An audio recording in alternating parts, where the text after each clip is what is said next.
是谁在孵蛋？咦，怎么有颗蛋摇啊摇，晃呀晃，滚了下来？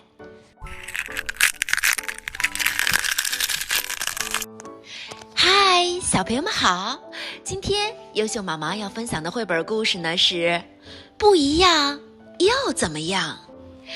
一只小鸟刚破壳而出，鸟儿们从四面八方飞了过来。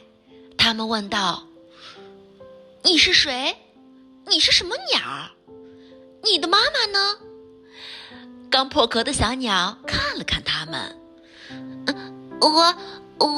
我叫小天。它结结巴巴地说：谁是我的妈妈？很显然你是一只鸟。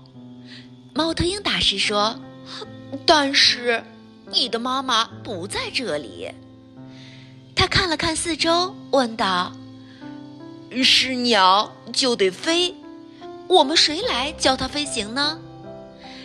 鸟儿们都没有回答，低头看向地面。它得学会飞行，可是怎么教它呢？猫头鹰大师问道。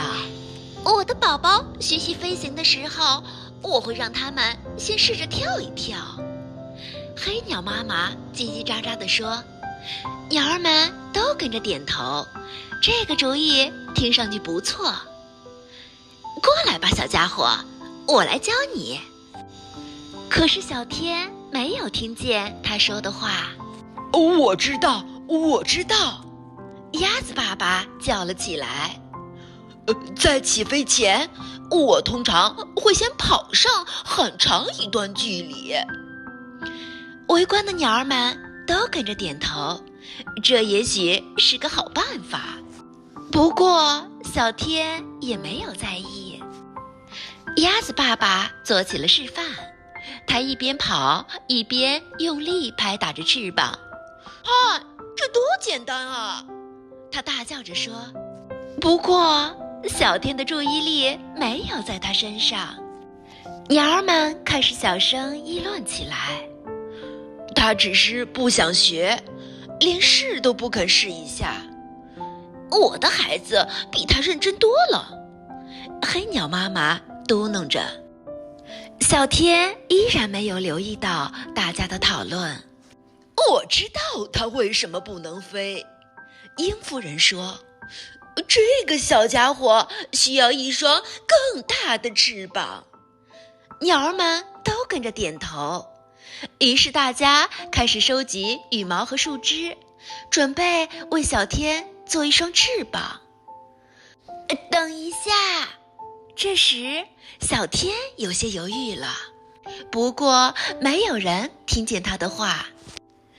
大翅膀做好了，这样就可以了。鹰夫人点着头说道。她给小天装上翅膀，让他站在悬崖边。不试试怎么行？尽全力去飞吧。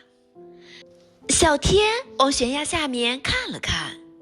如果我刚才用心听就好了，他心想。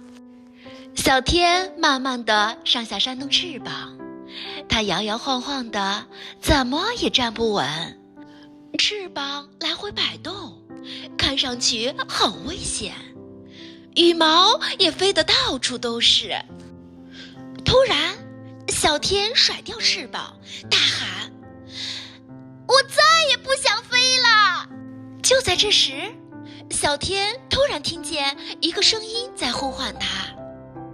原来你在这儿，我一直在找你呢。他的爸爸是一只企鹅，鸟儿们互相看了看。原来如此，企鹅是不会飞的。猫头鹰大师说：是的，没错。企鹅爸爸大笑了起来。不过我们在其他方面很擅长。快来呀，小天，大家在等着我们呢。我来啦！小天勇敢地跳进湖水里，鸟儿们都凑到岸边看着小天。我发现潜水的诀窍就是把翅膀贴在身体两侧，记得让头部先入水。来试试看，你们一定行。小天开心地朝着岸边的鸟儿们说道：去潜水？我可一点儿都不想潜水。猫头鹰大师躲到一旁悄悄地说：